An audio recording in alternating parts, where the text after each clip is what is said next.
Good afternoon class, আমি সন্তু। তোমরা দেখছো the learning expert 2.0 YouTube channel. তোমাদের সামনে পিএসসি ক্লার্কশিপ এবং পিএসসি মিসলেনিয়াসের যে এক্সামটা আসতে চলেছে তার জন্য আজ ম্যাথের ওপর থেকে 23 নাম্বার ক্লাস প্রোভাইড করা হচ্ছে। তো এর আগে অলরেডি আমরা 22টা ক্লাস কভার করে নিয়েছি। যদি সেই ক্লাসগুলো না দেখে থাকো, ওপরে আই বাটনে লিঙ্ক শো হচ্ছে অথবা এই চ্যানেলের ডেসক্রিপশন বক্সে লিঙ্ক শো হচ্ছে, সেটার উপরে ক্লিক করলে তোমরা প্রিভিয়াস যে ক্লাসগুলো অলরেডি হয়ে গেছে সেই ক্লাসগুলো পরপর করে নিতে পারবে। আর যারা রেগুলার বেসিসে ক্লাস দেখছো তারা প্রত্যেকেই জানো প্রথম থেকে শেষ পর্যন্ত ক্লাস দেখবে, এবং যে অঙ্কগুলো আজকের এই সেশনে থাকছে ক্লাস শেষ হওয়ার পর সেই প্রত্যেকটা অঙ্ক কিন্তু বাড়িতে নিজেরা 3 থেকে 4 বার প্র্যাকটিস করবে। এবং এর পাশাপাশি এর আগে যে 22টা ক্লাস হয়ে গেছে সেই ক্লাসগুলো কিন্তু তোমরা রিভিশন করবে, দরকার পড়লে আরও আরেকবার ভিডিও রিমাইন্ড করে দেখবে। তো শুরু করছি আজকে তোমাদের 23 নম্বর ক্লাস।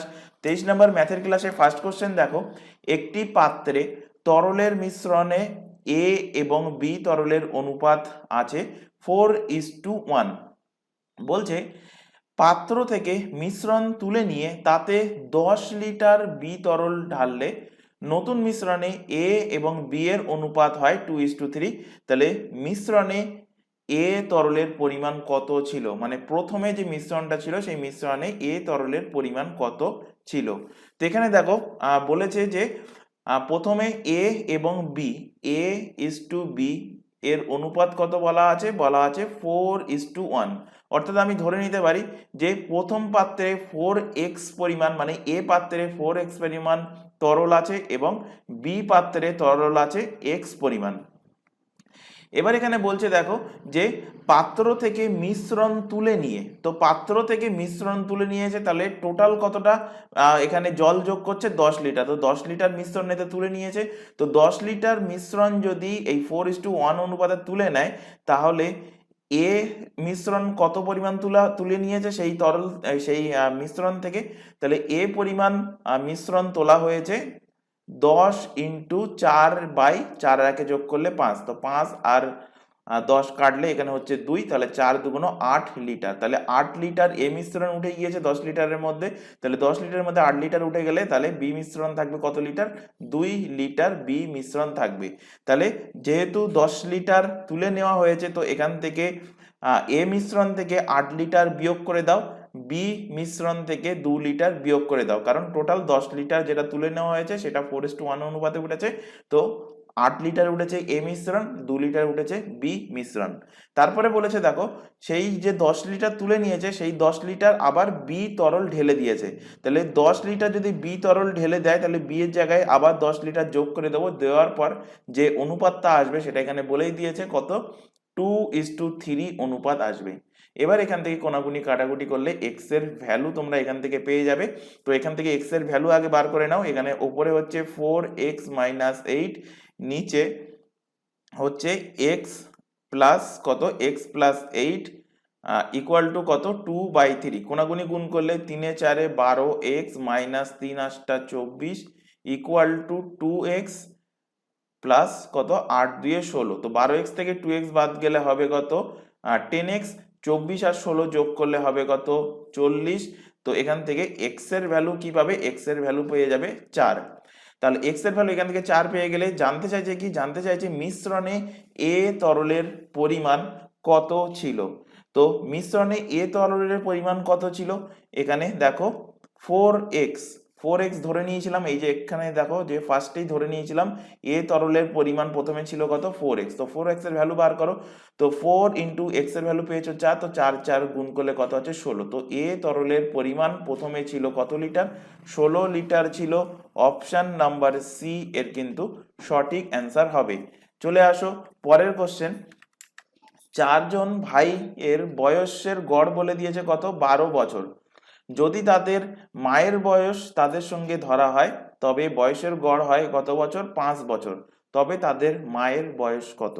তো এখানে দেখো 4 জন ভাই ছিল, যদি তার মা যোগ হয়ে যায়, মা যোগ হওয়ার ফলে কি হচ্ছে, বয়সের গড় 5 বছর করে বেড়ে যাচ্ছে। তাহলে এখন ব্যক্তি সংখ্যা কত হচ্ছে, 5 হয়ে যাচ্ছে।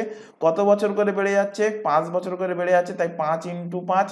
আগে বয়সের গড় কত ছিল, 12 বছর, এর সাথে 12 যোগ করো, তাহলে নতুন ব্যক্তি যে তার বয়স, তো নতুন ব্যক্তিকে মা, তো মায়ের বয়সে এখানে জানতে চাইছে, তো তার বয়স এখান থেকে পেয়ে যাবে। তো 5 5 কত, 5 5 25 প্লাস 12 কত হবে, 25 আর 12 যোগ করলে হবে 37 বছর। অপশন নাম্বার এ এর কিন্তু সঠিক অ্যান্সার হবে। তো এটা হলো শর্টকাট পদ্ধতি। আরেকটা একটুখানি লেন্দি ভাবে বুঝিয়ে দিই, তাহলে ক্লিয়ার হয়ে যাবে বিষয়টা। তো এখান থেকে দেখো 4জন ভাইয়ের গড় বয়স বলেছে কত, 12 বছর। তো 4জন ভাইয়ের মোট বয়স বার করে নাও। মোট বয়স কত হবে, 4 × 12, 4 12 কত, 4 12 48 বছর হবে 4জন ভাইয়ের বয়স। তারপর বলেছে দেখো যে যদি তাদের মায়ের বয়স তাদের সঙ্গে যোগ করা হয় তাহলে গড় বয়স কত বেড়ে যায়, 5 বছর করে বেড়ে যায়। তাহলে আগে গড় বয়স ছিল 12 বছর, 5 বছর করে বেড়ে গেলে হয়ে যাবে গড় বয়স কত, 12 + 5 17 বছর। এখন আগে লোক সংখ্যা ছিল 4জন, এখন তার মা অ্যাড হওয়ার পরে লোক সংখ্যা কত, 5জন। তো 17 × 5, তো 17 × 5 গুণ করলে 5জনের বয়সের সমষ্টি পেয়ে যাবে। তো 5 17 কত, 5 17 85 বছর হবে 5জনের বয়সের সমষ্টি। তো 4জন ভাইয়ের বয়সের সমষ্টি পেয়েছো 48 বছর। মাকে ধরে 4জন ভাইয়ের মোট বয়স 85 বছর, তাহলে মায়ের বয়স কি, 85 থেকে 48কে বিয়োগ করো। তো 85 থেকে 48 বিয়োগ করলে 15 থেকে 8 বাদ দিলে 7, এখানে 5 3 37 বছর অ্যান্সার চলে আসছে। তো দুটো পদ্ধতি দেখিয়ে দিলাম, এটা হলো বেসিক পদ্ধতি, আর ফার্স্টে যেটা দেখালাম সেটা হলো শর্টকাট পদ্ধতি। যে যেটা ভালো মনে করবে সেই প্রসেস অ্যাপ্লাই করবে। চলে আসো পরের কোশ্চেন, 3 নম্বর কোশ্চেন। দেখো ভালো কোশ্চেন দিয়েছে এখানে, কোশ্চেনটা ইম্পর্টেন্ট কোশ্চেন। এখানে একটা সিরিজ বলেছে a - b, a - 2b, a - 3b, এর দশম পদ কি বলেছে, 20, আর এর 20তম পদ বলে দিয়েছে কি, 20তম পদ হবে 10। তাহলে x তম পদটা কত হবে। তো এখানে ভালোভাবে দেখো, এই যে সিরিজটা দিয়েছে এখানে যদি আমি বলি যে তৃতীয় পদ কোনটা, তাহলে এটা প্রথম পদ, এটা সেকেন্ড পদ, এটা হলো তৃতীয় পদ। তাহলে তৃতীয় পদের ক্ষেত্রে কি দেখতে পাচ্ছ, a - 2b। একইভাবে যদি বলা হয় চতুর্থ পদ কোনটা, চতুর্থ পদ হবে a - 3b। একইভাবে যদি বলি পঞ্চম পদ কোনটা, তো পঞ্চম পদ হবে a - 4b। তাহলে একইভাবে এখান থেকে আমি দশম পদ বার করতে পারবো। তাহলে দশম পদ কি হবে, দশম পদ হবে a - 9b, এবং দশম পদের ভ্যালুই দেখো বলে দিয়েছে কোশ্চেনে কত, 20। তো এর ভ্যালু কত, এর ভ্যালু হলো 20, হয়ে গেল সমীকরণ 1 নম্বর সমীকরণ। এরপরে দেখো বলেছে যে 20তম পদ, তাহলে 20তম পদও আমি একইভাবে বার করবো। 20তম পদ কি হবে, a - 19b, এটা হবে 20তম পদ। 20তম পদের ভ্যালু বলে দিয়েছে কত, 10, তাহলে হয়ে গেল সেকেন্ড সমীকরণ। এই দুটো সমীকরণ থেকে এখান থেকে তোমাদের a এবং b এর ভ্যালু বার করতে হবে।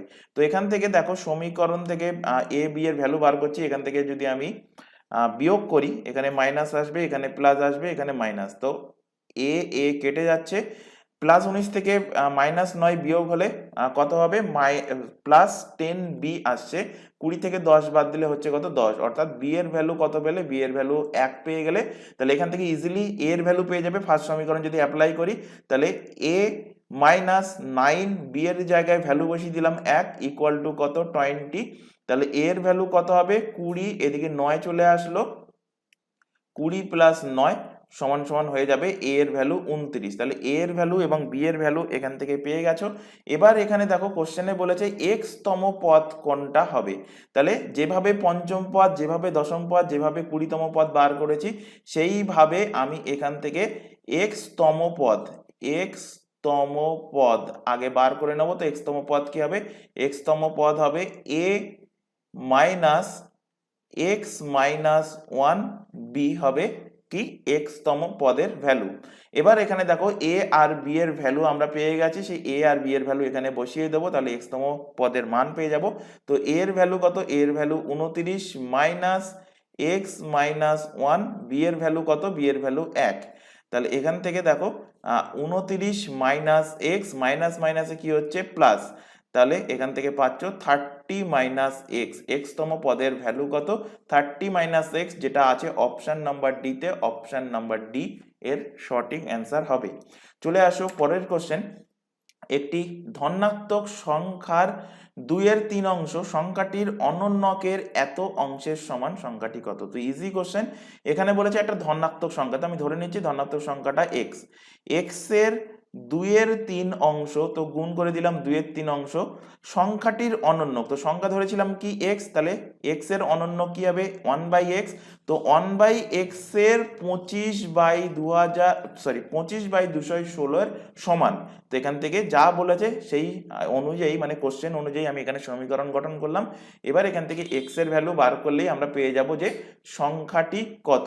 তো এখানে এক্স গুলোকে সমানের এক সাইডে নিয়ে আসো, নিয়ে আসলে হয়ে যাবে এক্স স্কোয়ার, আর সংখ্যাগুলোকে এক সাইডে নিয়ে গেলে হবে 25/216 ইন্টু 3 ওপরে উঠে যাচ্ছে, 2 নিচে নেমে গেল। এবার 3 দিয়ে কাটাকুটি যাচ্ছে, 3 দিয়ে কাটলে 3 7 21, 3 2 6, ওপরে থাকছে কত, ওপরে থাকছে 25, আর নিচে থাকছে 72 ইন্টু 2 মানে 144, 72 দুগুণ কত 144। তো এখান থেকে এক্স এর ভ্যালু ইজিলি পেয়ে যাবে, এক্স এর ভ্যালু কি হবে √25/144 144। তো বর্গমূল করলে এখান থেকে পাবে 5, আর এখানে 144 কার বর্গমূল 12 এর বর্গমূল। এই কারণে ফার্স্টেই কিন্তু বলেছিলাম প্রথম দিকের ক্লাসগুলোতে যে 1 থেকে তোমাদের 30 পর্যন্ত স্কোয়ার নাম্বার মুখস্থ করতে হবে, 1 থেকে 15 পর্যন্ত কিউব নাম্বার, আর 1 থেকে 30 পর্যন্ত নামটা কিন্তু মুখস্থ রাখতে হবে। না হলে এই যে 144 কার বর্গমূল, মানে 144 এর বর্গমূল কি হবে বা 12 এর স্কয়ার যে 144 হবে, এটা যদি না জানা থাকে তো এখানে কিন্তু টাইম টেকেন হয়ে যাবে। তো অ্যান্সার আসছে কি, দেখো অ্যান্সার আসছে 5/12, অপশন নাম্বার বি এর কিন্তু সঠিক অ্যান্সার হবে। চলে আসো পরবর্তী কোশ্চেন, 5 নম্বর কোশ্চেন। এখানে দেখো বলেছে, এখানেও দেখো একটা সিরিজ আছে। এখানে কোশ্চেনটা ভালো কোশ্চেন, যারা ভালোভাবে প্র্যাকটিস করবে কোশ্চেন দেখার সাথে সাথেই 0 মার্কিং করবে, নেক্সট কোশ্চেনে চলে যাবে। কেন 0 মার্কিং করবে এখানে দেখে নাও। সিরিজ যাই দিক না কেন, এখানে দেখো আছে 81 ইন্টু 82 ইন্টু 83 আপ টু কত 89 পর্যন্ত। যারা এর প্রসেসটা জানে না তারা কিন্তু গুণ করবে 81 সাথে 82, তারপরে তার সাথে গুণ করবে 83, এইভাবে গুণ করতে করতে এক্সাম হয়ে যাবে, কিন্তু গুণ করা শেষ হবে না। তো যাই হোক, এখানে দেখো যে এই 81 82 83, তারপরে এর সাথে গুণ হবে 84, গুণ হবে 85, তারপরে গুণ হবে 86 87 88 89, এই সংখ্যাগুলো একসাথে গুণ হবে।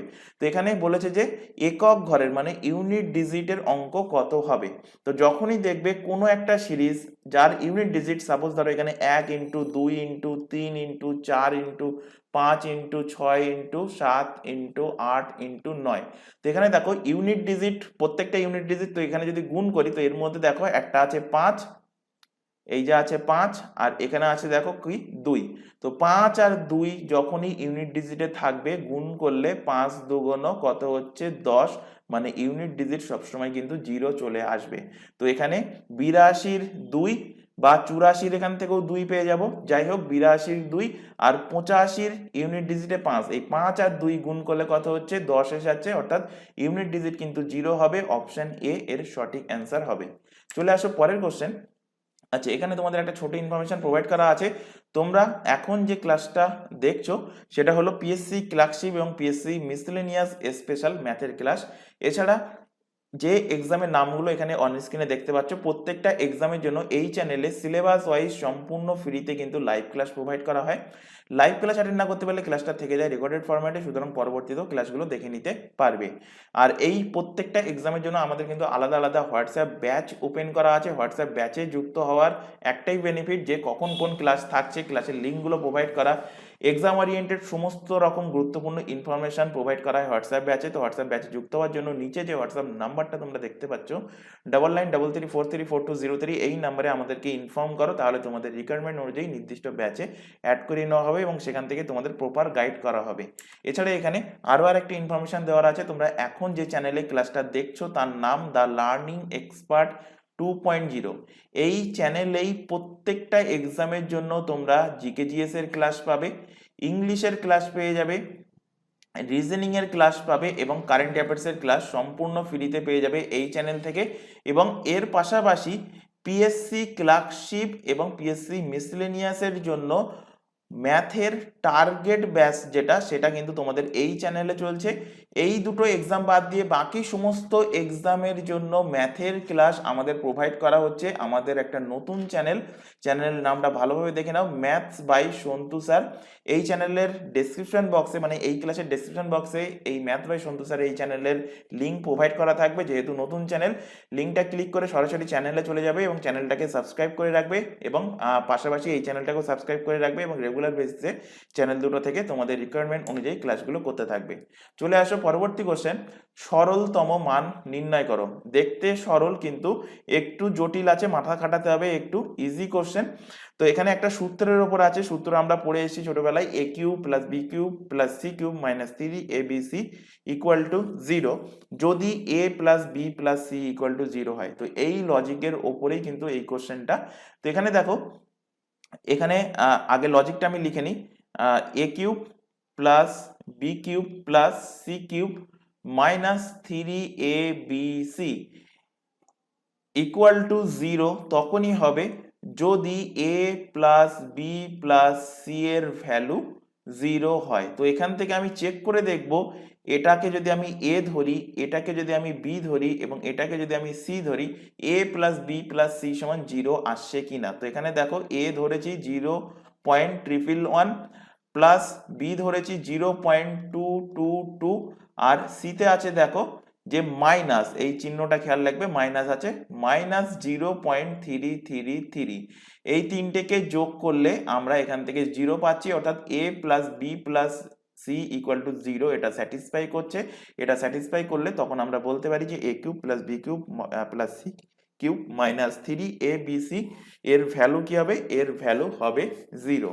এবার এখানে দেখো এই যে সংখ্যা তিনটে আছে, এই যে এখানে 0.1 0.111 0.222 আর 0.333।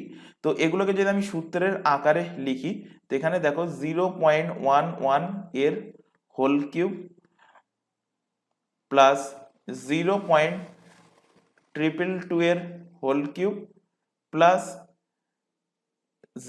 প্লাস ভেতরে মাইনাস 0.333 এর হোল কিউব মাইনাস কি হবে 3 ইন্টু এ, 3 ইন্টু এ বলতে 0.111, 3 ইন্টু বি, 3 ইন্টু এ ইন্টু বি, বি মানে 0.222 আর সিটা আমি কি ধরেছি মাইনাস 0.333। এর ভ্যালু কি হবে, যদি a plus b plus c equal to 0 হয় তাহলে এর ভ্যালু কি হবে, এর ভ্যালু হবে 0। তো এবার দেখো এখান থেকে যে কোশ্চেনটা দেওয়া আছে সেই কোশ্চেনটা আমি এখান থেকে ফর্ম করতে পারছি কিনা, তাহলে আমি এখান থেকে অ্যান্সার বার করতে পারবো। তো এখানে দেখো 0.111 এর কিউব, এটা নিয়ে কিছু করার দরকার নেই, প্লাস 0.222 এর কিউব, তারপরে দেখো এখানে চলে আসবে বাইরে মাইনাস। কেন মাইনাস চলে আসবে, এখানে দেখো আমরা যদি -2 এর কিউব যদি করি, তো -2 এর কিউব মানে কি, তিনটে -2 এর গুণফল, তো তিনটে মাইনাস মানে মাইনাস চলে আসবে, আর 2 এর কিউব মানে কত 8। তো সেই কারণে মাইনাসটা বাইরে চলে আসছে, কিউব করার এখানে দরকার নেই। তো এখানে 0.333 এর কিউব। তারপরে এখানে দেখো এই জায়গায় আছে মাইনাস আর এখানে আছে মাইনাস, তো এই মাইনাস আর এই মাইনাসে হয়ে যাচ্ছে গুণ করলে plus 3 into 0.111 into 0.222 into 0.333 equal to কত, ইকুয়াল টু হয়ে যাচ্ছে 0। এবার এখানে খেয়াল করো পরের লাইনে 0.111 এর হোল কিউব যা আছে অ্যাজ ইট ইজ লেখো ফার্স্ট থেকে, 0.222 এর হোল কিউব মাইনাস 0.333 এর হোল কিউব প্লাস এখানে দেখো এই তিনটাকে যদি আমি এর সাথে গুণ করে দিই, তাহলে গুণ করলে হয়ে যাবে কি 0.333। এর সাথে দেখো আরেকটা গুণ আছে 0.333, তো আমি এটাকে বলতে পারি 0.33 এর স্কোয়ার ইন্টু কি, ইন্টু হলো 0.222। এটাই দেখো কোশ্চেনে আছে যে 0.111 এর হোল কিউব, 0.222 এর হোল কিউব মাইনাস 0.333 এর হোল কিউব প্লাস 0.333 এর স্কোয়ার ইন্টু 0.222। এটাই কিন্তু কোশ্চেনে আছে এবং এর সাথে কি আছে, এর সাথে কিউব আছে, তো টোটালটার কিউব। তো এটার ভ্যালু আমরা পেয়েছি কি 0, তো টোটালটার কিউব মানে এদিকেও 0 কিউব, 0 কিউব করার অর্থ কি 0 কিউব মানে 0ই হবে। তো অ্যান্সার কি হবে, অ্যান্সার হবে 0, অপশন নাম্বার বি এর সঠিক অ্যান্সার। কোশ্চেনটা ইম্পর্টেন্ট কোশ্চেন, বাড়িতে কমপক্ষে 3 থেকে 4 বার কিন্তু এই কোশ্চেনটা প্র্যাকটিস করবে, না হলে এক্সাম হলে গিয়ে কিন্তু কোশ্চেনটা আটকাবে। চলে আসো পরের কোশ্চেন, একটি পরিবারে বাবা মা এবং পুত্র রয়েছে, তাদের বর্তমান বয়সের অনুপাত যথাক্রমে বলে দিয়েছে 8:5:2 এবং বাবার বর্তমান বয়স বলে দিয়েছে কত 48 বছর। 3 বছর পর পরিবারের সদস্যদের গড় আয়ু কত হবে? তো ইজি কোশ্চেন। বাবাকে আমি ফাদার হিসাবে এফ ডিনোট করছি, মাদারকে এম, আর পুত্রকে সন এস দ্বারা ডিনোট করছি। তো এদের রেশিও কত বলেছে? দেখো রেশিও বলেছে 8:5:2 রেশিও বলে দিয়েছে। 8-এর ভ্যালু দেখো বলে দিয়েছে, কারণ বাবার বর্তমান বয়স বলে দিয়েছে কত 48 বছর। তো 8-এর ভ্যালু বলে দিয়েছে 48 বছর। 8-এর ভ্যালু কত 48 বছর। তো 1-এর ভ্যালু কত 48/8 কাটলে এখান থেকে হবে 6। তো 1-এর ভ্যালু হবে কত 6। তাহলে এখান থেকে মায়ের বয়স পেয়ে যাবে, এর সাথে 6 গুণ করো, 6 গুণ করলে পেয়ে যাচ্ছ 5×6 = 30। এখান থেকে পুত্রের বয়স পেয়ে যাবে, এর সাথে 6 গুণ করলে পেয়ে যাচ্ছ 12 বছর। তো এখান থেকে বর্তমান বয়স কত এদের? বর্তমান বয়স এখান থেকে পেয়ে যাচ্ছ 48 + 30 + কত 12। তো 48 আর 12 যোগ করলে হবে কত 60, 60 আর 30 যোগ করলে হবে 90 বছর। তো 90 বছর কি এই তিনজনের বর্তমান বয়স, বর্তমান বয়সের সমষ্টি তিনজনের। তারপর বলছে দেখো কোশ্চেনে যেটা জানতে চাইছে 3 বছর পরে পরিবারের সদস্যদের গড় আয়ু কত হবে? তো 3 বছর পরে বাবার বয়স 3 বছর বাড়বে, ছেলের বয়স 3 বছর বাড়বে, মায়ের বয়স 3 বছর বাড়বে। অর্থাৎ আমি এখান থেকে শর্টেই বলতে পারি 3 × 3 মানে টোটাল 9 বছর বেড়ে যাবে। তো এখানে 90-এর সাথে 9 বছর বেড়ে গেলে এদের 3 বছর পর বয়সের সমষ্টি হবে কত 99 বছর।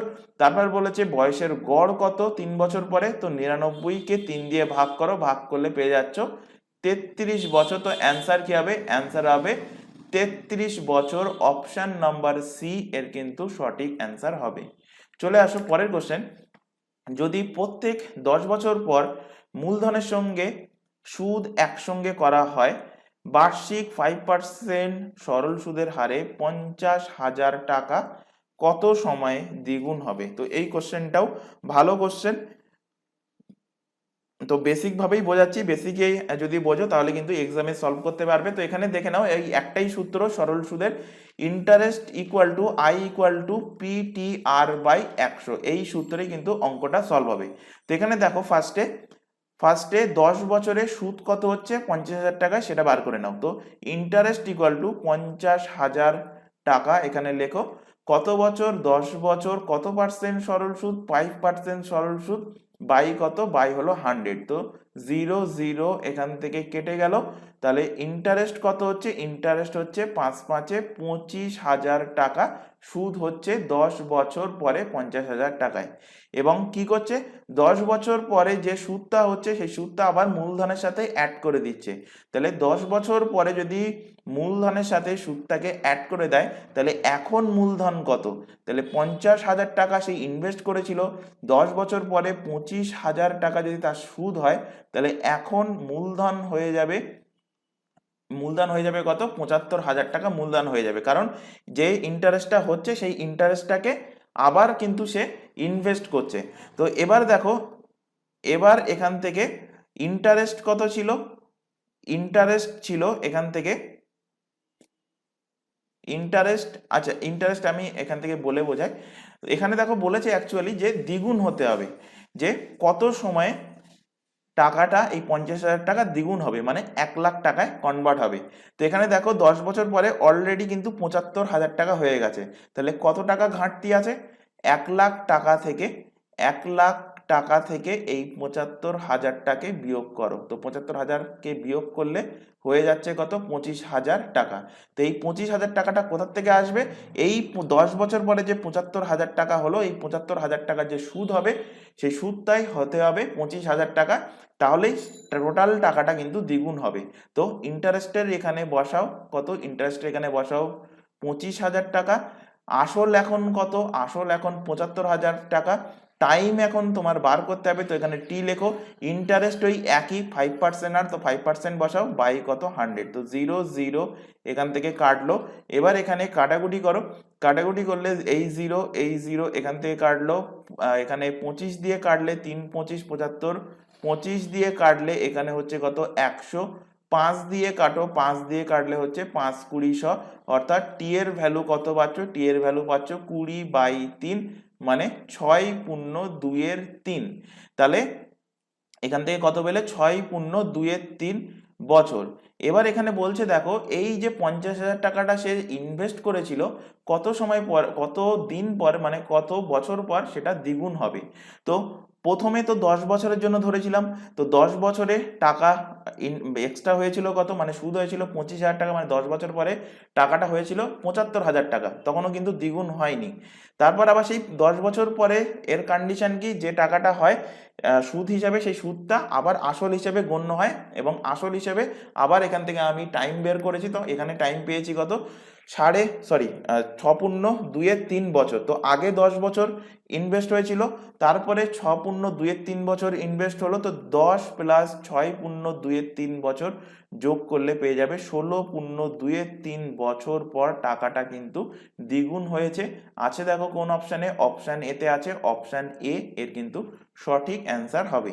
চলে আসো পরের কোশ্চেন, 3600 এর কতগুলো গুণনীয়ক রয়েছে? ইম্পর্টেন্ট কোশ্চেন, সংখ্যাটা পাল্টে দিয়ে কিন্তু তোমাদের মানে অন্য যে কোনো সংখ্যা দিয়েও কিন্তু এরকম কোশ্চেন দিতে পারে। তো এখানে খেয়াল করো, এখানে বলছে 3600 এর কতগুলো গুণনীয়ক রয়েছে। তো এখানে 3600কে আগে উৎপাদকে বিশ্লেষণ করো ছোট ছোট ভাবে। তো 2 দিয়ে ভাঙো, 2 দিয়ে ভাঙলে কত হচ্ছে, 1800 হচ্ছে। আবার এখানে 2 দিয়ে যাবে, 2 দিয়ে ভাঙলে হবে কত, 900। আবার 2 দিয়ে যাবে, 2 দিয়ে ভাঙলে হবে কত, 450। আবার 2 দিয়ে যাচ্ছে, 2 দিয়ে ভাঙলে হবে 2 দুগুণ 4, 2 দুগুণ 4, 5 দুগুণ 10। এরপর দেখো এখানে যাচ্ছে এটা 3 দিয়ে, তো 3 দিয়ে ভাগ করলে 3 7 21, 3 5 15। তারপর আবারও 3 দিয়ে যাচ্ছে, 3 25 75। তারপরে দেখো 5 দিয়ে যাচ্ছে, 5 5 25, অর্থাৎ 3600 সমান আমি কি বলতে পারি, 2 3 এবং এটা কি 5-এর উৎপাদকে আমি ভেঙেছি। তো কটা 2 আছে, একটা, দুটো, তিনটে, চারটে। তো 2 এর পাওয়ার কত, 2 টু দি পাওয়ার 4। 3 কটা, একটা, দুটো, তো 3 এর পাওয়ার স্কোয়ার, আর 5ও দুটো আছে, তো 5 এর পাওয়ার স্কোয়ার। এবার এখানে যখন কোশ্চেনে বলবে যে মোট কতগুলো গুণনীয়ক আছে, টোটাল গুণনীয়ক, টোটাল গুণনীয়কের সংখ্যা কিভাবে বার করবে, পাওয়ারে যে সংখ্যাটা থাকছে সেই পাওয়ারে থাকা সংখ্যার সাথে 1 যোগ করো, মানে এখানে পাওয়ারে কত আছে 4, তো 4-এর সাথে 1 যোগ করো, ইনটু পাওয়ারে আছে কত 2, 2-এর সাথে 1 যোগ করো, আবারও পাওয়ারে আছে কত 2, ইনটু 2 + 1। তাহলে এখান থেকে হচ্ছে কত, 4 আর 1 5, 2 আর 1 3, 2 আর 1 3, 3 3 9, 5 9 কত 45। টোটাল গুণনীয়কের সংখ্যা কটা, 45। অপশন নাম্বার এ এর কিন্তু সঠিক অ্যান্সার হবে, যে টোটাল গুণনীয়কের সংখ্যা কটা, 45টা গুণনীয়কের সংখ্যা। ইম্পর্টেন্ট কোশ্চেন, বাড়িতে কিন্তু অবশ্যই প্র্যাকটিস করবে। চলে আসো পরের কোশ্চেন, 14 জন লোক একটি কাজ সম্পন্ন করে 18 দিনে। তারপর বলছে যদি কাজ শুরু করার 5 দিন পর 6 জন কর্মী কাজ ছেড়ে চলে যায় এবং আবার কাজ শেষ হওয়ার দিন তারা কাজে নিযুক্ত হন, তবে কাজটা শেষ করতে কত সময় লাগবে? মানে কাজ শুরু হওয়ার 5 দিন পর 6 জন কর্মী কিন্তু চলে গিয়েছিল, কিন্তু লাস্টের দিন সেই 6 জন কর্মী কিন্তু আবারও কাজ করেছিল, যারা চলে গিয়েছিল তারা কিন্তু মানে সবাই মিলে, মানে টোটাল 14 জন লোক মিলে কিন্তু লাস্টের দিনও কাজ করেছিল। তো এখান থেকে দেখো ফার্স্টে টোটাল ওয়ার্ক কত, 14 জন লোক 18 দিনে কাজ সম্পন্ন করতে পারে, তো টোটাল ওয়ার্ক এখান থেকে পেয়ে গেলে 14 × 18। এবার এখানে দেখো যে এই 14 জন লোক কতদিন কাজ করেছিল একসাথে, 5 দিন কাজ করেছিল, এবং শেষের দিন, লাস্ট দিন মানে শেষ হওয়ার দিন কিন্তু কাজ করেছিল। তাহলে 5 দিন আর 1 দিন কত, 6 দিন। তো 6 দিন কাজ করে কতজন লোক, 14 জন লোক। তো এইটাকে বিয়োগ করে দাও, মানে মোট কাজ থেকে এই কাজটাকে বিয়োগ করে দাও। তো এই কদিন কতজন লোক কাজ করে, এই কদিন কাজ করে 14 জন লোক থেকে 6 জন লোক চলে গেছে, তো এই কদিন 14 - 6 জন লোক কাজ করে। এবং 14 - 6 জন লোক কত দিনে কাজ করতে পারবে, আমি এখানে ধরে নিচ্ছি ডি দিনে কাজ করতে পারবে, তো ডি এর ভ্যালু এখান থেকে বার করব। তারপর এখান থেকে দেখবো যে তবে কাজটা শেষ হতে টোটাল কতদিন সময় লাগে। তো আগে এখান থেকে ডি এর ভ্যালু বার করে নিই। ডি এর ভ্যালু যেটা পাবো সেটা হলো কি, যে 6 জন লোক কাজ ছেড়ে চলে গিয়েছিল, সেই কাজ ছেড়ে চলে যাওয়ার পর মানে যে কাজটা ছিল সেই কাজটা বাকিরা মানে 14 থেকে 6 বাদ দিলে 8 জন লোক কতদিনে সম্পন্ন করেছে সেটা এখান থেকে পাবো।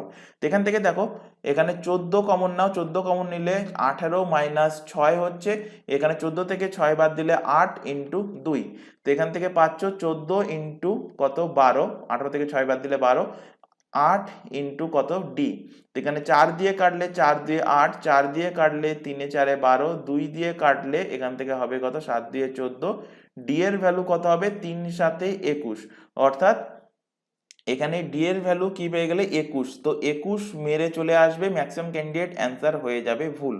কারণ এখানে জানতে চাই যে তবে কাজটা শেষ করতে কত দিন সময় লেগেছে, তো 21 দিন তো সময় লেগেছে 8 জন লোকের, আগে 5 দিন কাজ করেছিল 14 জন লোক এবং শেষের দিনও কিন্তু কাজ করেছিল 14 জন লোক, তো টোটাল দিন সংখ্যা হলো 21 প্লাস 5 প্লাস 1, তো 21 আর 5 যোগ করলে হবে 26 আর 1 যোগ করলে হবে কত 27 দিন টোটাল সময় লাগবে।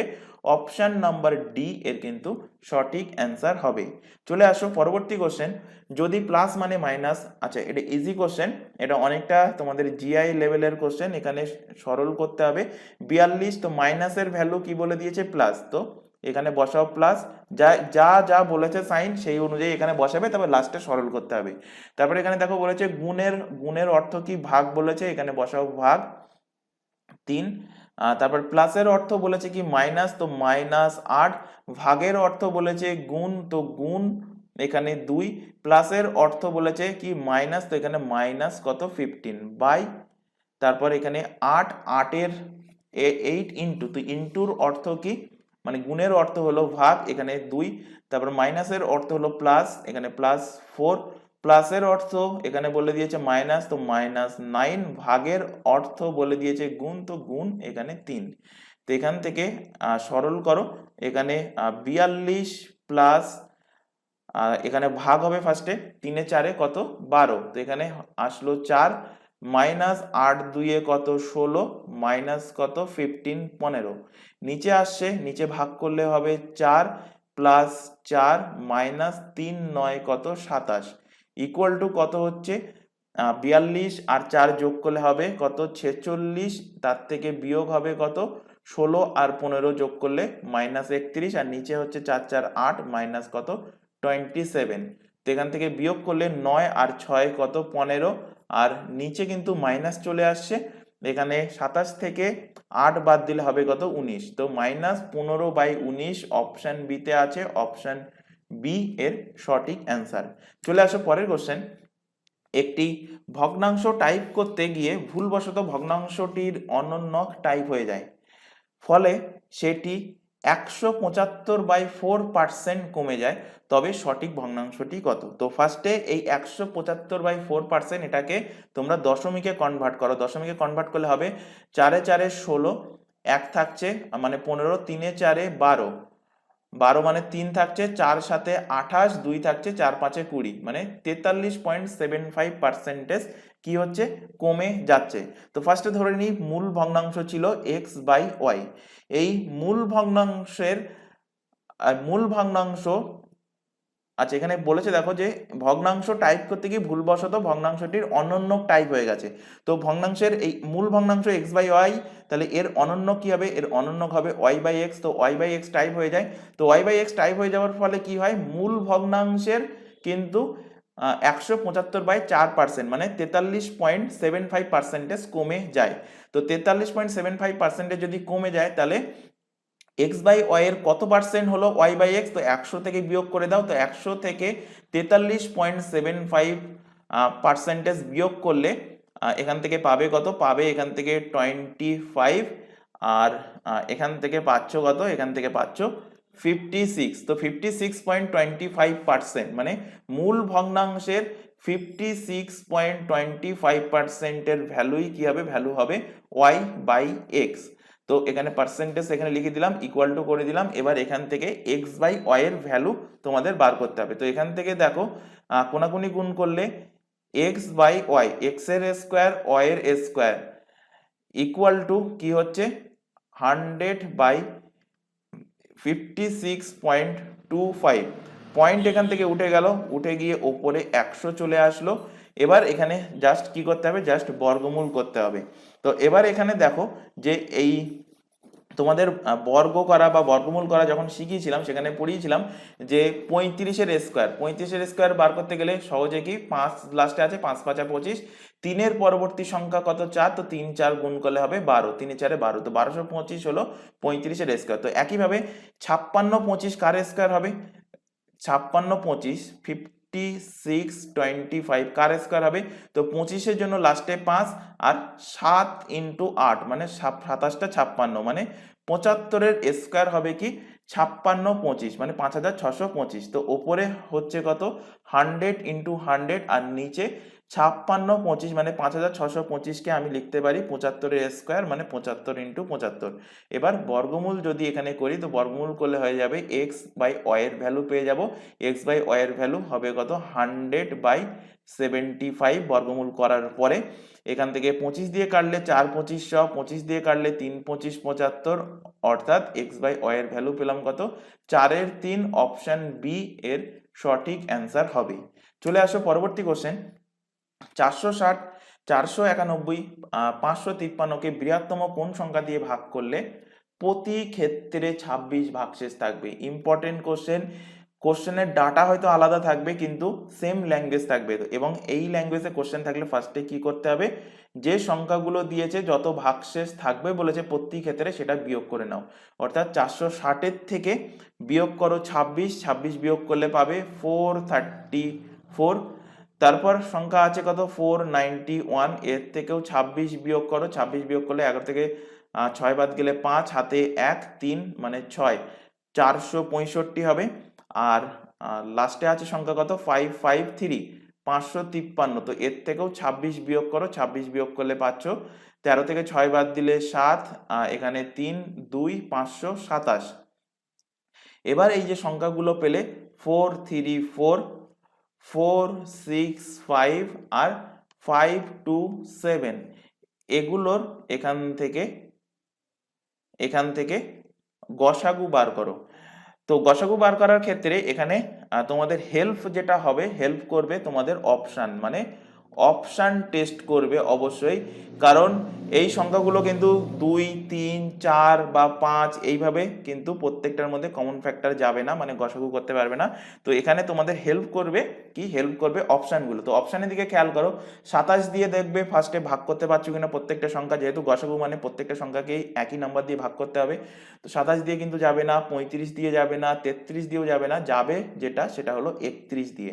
তো 31 দিয়ে ভাগ করলে 434-কে এখানে পাবে কত 14, কারণ 14 একে 14, 3 14 42 আর একে হবে 43। 465 মানে ভাগ করলে পাবে 15, আর এখানে 17, 17 একে 17 মানে হাতে 7 থাকছে, 3 17 51 আর একে হবে কত 52, মানে এখানে থাকছে কত 17। তাহলে সংখ্যাটা কি হবে, বৃহত্তম সংখ্যা, বৃহত্তম সংখ্যা হবে 31, অপশন ডি এর সঠিক অ্যান্সার, কারণ এখান থেকে গসাগু অর্থাৎ এইচসিএফ কি পেলে, এইচসিএফ পেলে 31। তো কিছু কিছু অঙ্কের ক্ষেত্রে যেগুলো দেখিয়ে দিচ্ছি এক্সাম হলে গিয়েও কিন্তু তোমাদের অপশানের সাহায্য নিতে হবে, অপশানের সাহায্য নিলে তাড়াতাড়ি কিন্তু সলভ করতে পারবে, নতুবা তোমাদের 1 দিয়ে 2 দিয়ে 3 দিয়ে তারপরে 7 দিয়ে 11 দিয়ে এইভাবে কিন্তু চেক করতে করতে আসতে হবে যে কোনটা দিয়ে ভাগ যাচ্ছে। তো চলে আসো পরের কোশ্চেন। অশোক একটি পথ 7 ঘন্টায় অতিক্রম করে, সে পথ তার প্রথমার্ধ 24 কিলোমিটার পার ঘন্টা, তার 24 কিলোমিটার পার ঘন্টা বেগে অতিক্রান্ত করে, দ্বিতীয় অর্ধ 32 কিলোমিটার পার ঘন্টা বেগে অতিক্রান্ত করে, তবে পথটার দূরত্ব কত? তো ইজি কোশ্চেন। এখানে ফার্স্টে এদের স্পিড যেটা বলেছে সেই স্পিডের রেশিও বার করো। তো স্পিডের রেশিও বলেছে প্রথম অর্ধে 24 কিলোমিটার পার ঘন্টা বেগে যাচ্ছে, দ্বিতীয় অর্ধে যাচ্ছে 32 কিলোমিটার পার ঘন্টা। তো এখান থেকে রেশিও বার করো, রেশিও বার করলে 8 দিয়ে কাটলে 3 8 24, 4 8 কত হচ্ছে 32। তাহলে স্পিডের রেশিও কি পেলে, স্পিডের রেশিও পেলে প্রথম অর্ধ মানে ফার্স্ট হাফ আর সেকেন্ড হাফ রেশিও পেলে 3:4। তো স্পিডের রেশিও থেকে যদি স্পিডের রেশিওটাকে উল্টে দিই তাহলে আমরা পেয়ে যাই কি টাইমের রেশিও। তো টাইমের রেশিও জাস্ট উল্টে যাবে, মানে 4:3 টাইমের রেশিও হয়ে যাবে। টোটাল টাইম কত বলেছে, টোটাল টাইম দেখো কোশ্চেনে বলে দিয়েছে 7 ঘন্টা। এখান থেকে যোগ করো, 4 আর 3 যোগ করলে 7, তো 7 মানে কোশ্চেনে বলে দিয়েছে 7 আওয়ার, মানে একের ভ্যালু মানে 1 ইউনিটের ভ্যালু কত, 1 ইউনিটের ভ্যালু হলো 1 আওয়ার। অর্থাৎ প্রথম অর্ধ কত ঘন্টায় গিয়েছে, প্রথম অর্ধ গিয়েছে 4 ঘন্টায়, দ্বিতীয় অর্ধেক গিয়েছে কত ঘন্টায়, 3-এর সাথে 1 গুণ করলে 3ই হবে, 3 ঘন্টায় দ্বিতীয় অর্ধেক গিয়েছে। তো প্রথম অর্ধেক 4 ঘন্টায় গিয়েছে, দ্বিতীয় অর্ধেক 3 ঘন্টায় গিয়েছে। কোশ্চেন এবার ইজি হয়ে গেছে, কারণ 24 কিলোমিটার পার ঘন্টা বেগে কত ঘন্টা ধরে গিয়েছে, 4 ঘন্টা, এবং লাস্টের অর্ধেক 32 কিলোমিটার পার আওয়ার বেগে গেছে, কত ঘন্টা ধরে গেছে, 3 ঘন্টা ধরে গেছে। দুটোকে যোগ করো, যোগ করলে টোটাল ডিস্টেন্স এখান থেকে পেয়ে যাবে। তো 4-24 কত হচ্ছে 96, আর 3-32ও কত হবে 96, 96 যোগ করলে হবে 192 kilometre, 192 kilometre. Option number D এর কিন্তু সঠিক অ্যান্সার হবে।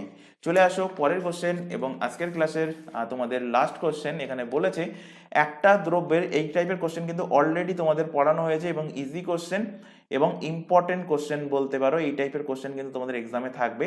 একটা দ্রব্যের ক্রয় মূল্য বলে দিয়েছে কত, 250 টাকা। একজন বিক্রেতা সেই দ্রব্যটাকে চিহ্নিত মূল্য, চিহ্নিত মূল্যকে ইংলিশে কি বলা হয়, মার্ক প্রাইস, এমপি।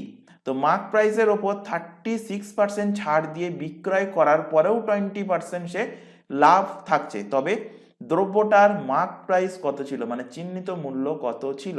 তো 250 টাকা তার ছিল কি ক্রয় মূল্য, ক্রয় মূল্যের উপর 20% যদি লাভ করে তাহলে ক্রয় মূল্যের সাথে 120/100 গুণ করে দাও, এটাই কি হবে, এটাই হবে সেলিং প্রাইস, অর্থাৎ বিক্রয় মূল্য হবে এটা।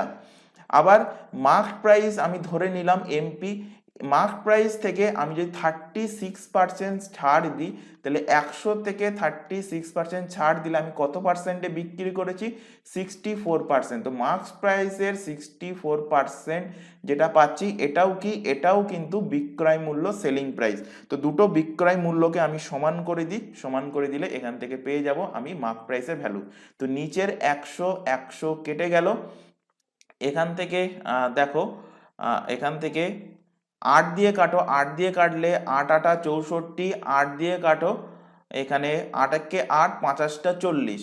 তারপর দেখো এখানে, এখানে যাচ্ছে 2 দিয়ে, 4 2 8, এখানে 2 দিয়ে কাটলে হবে কত, 125।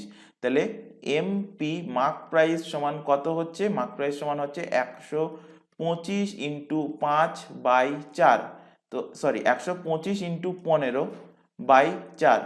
তো 125 আর 15 গুণ করো, গুণ করলে হবে 5 15 75 5 হাতে 7, 15 × 30 আর 7 37 7 হাতে 3, 15 কে 15 আর 3 কত হবে 18। তো 1875/4, তো এখানে দশমিকে অ্যান্সার আসবে, এখান থেকে ভাগ করো, 4 দিয়ে ভাগ করলে 4 এ 4 এ 16, 2 4 এ 4 এ 16, 2 আর 7, 4 6 24, 3 5 4 8 32, 3 0, 4 7 28, 4 5 20। তো 468.75 টাকা থাকবে মার্ক প্রাইস। তো দেখো কোন অপশানে আছে, অপশান এতে আছে, অপশান নাম্বার এ এর কিন্তু সঠিক অ্যান্সার হবে। তো আজকের ক্লাসে যে 15টা কোশ্চেন রাখা হয়েছিল, প্রত্যেকটা কোশ্চেনই কিন্তু ইম্পর্টেন্ট কোশ্চেন, প্রত্যেকটাই ভালো ভালো কোশ্চেন। তো প্রত্যেকটা কোশ্চেন কিন্তু ক্লাসের শেষে অবশ্যই 3 থেকে 4 বার বাড়িতে প্র্যাকটিস করবে। ক্লাস যদি ভালো লাগে অবশ্যই ক্লাসটাকে তোমরা লাইক করবে, তোমার বন্ধু বান্ধবের মধ্যে শেয়ার করবে যারা পিএসসি ক্লার্কশিপ, মিসেলেনিয়াস বা তোমাদের অন্যান্য কম্পিটিটিভ এক্সামের জন্য প্রিপারেশন নিচ্ছ। তো আজকের ক্লাস আমরা এখানে শেষ করছি, আজকের ক্লাস এই পর্যন্ত। আর কোনো রকম কোনো কোশ্চেনে যদি ডাউট থাকে দাগ নম্বর সহকারে তোমরা কমেন্ট বক্সে জানাবে, তাহলে পরবর্তী ক্লাসে তোমাদের বা কোনো একটা ডাউট সেশন ডেকে তোমাদের কিন্তু সেই ডাউটটা ক্লিয়ার করার চেষ্টা করা হবে। তো আজকের ক্লাস এই পর্যন্ত, নেক্সট দেখা হবে পরবর্তী ক্লাস নিয়ে। Thank you.